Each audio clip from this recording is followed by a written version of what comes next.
I want to think back to Hong Kong for a second. Nearly 2 million people, no violence.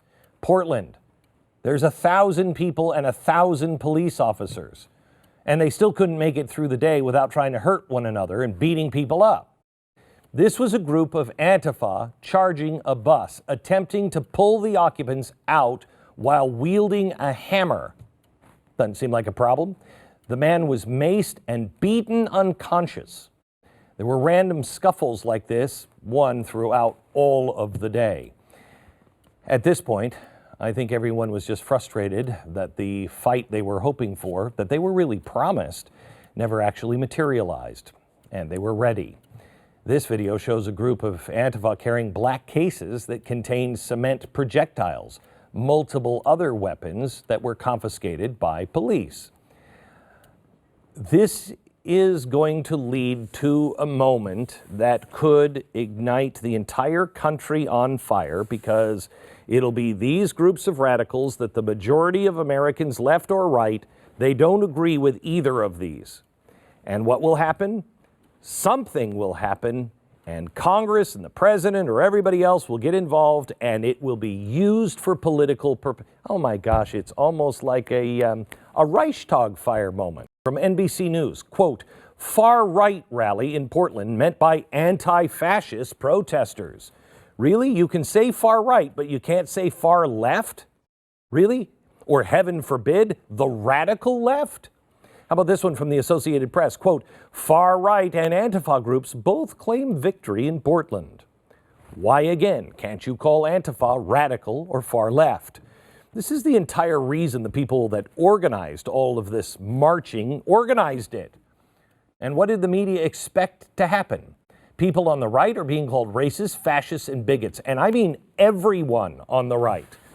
And while they watch their friends get beaten up in the streets, the media refuses to even call these black-clad thugs, let alone terrorists. They are radical leftists. The media's silence and spin has played a huge role in creating this monster.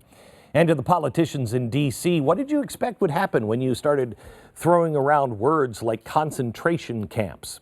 Seriously, I want to know, what did you think? Now, I know that the squad, I know how radical they are. I know that they want to flip the country. They do. How do you think the radical left would respond? They knew. They knew exactly what would happen. And what did happen? Well, this.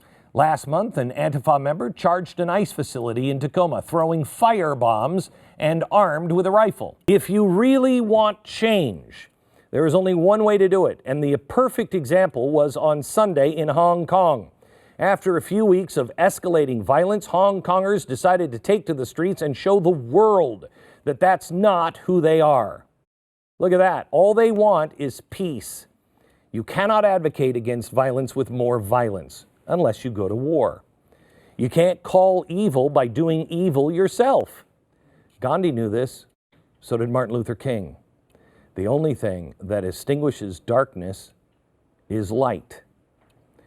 Both men, Martin Luther King and Gandhi, changed their countries and the world. But it would have never been possible if they resorted to violence. MLK is the way. For those of us who are not moderates, I am clearly I'm a radical constitutionalist, but I don't want to kill my neighbors. I don't want to kill people who are different than me. I don't care what side you're on. Do not get into the boat or find yourself swayed by the emotion of events. Don't do it. Otherwise, you go the way of Malcolm X. We cannot let emotion dominate our thinking.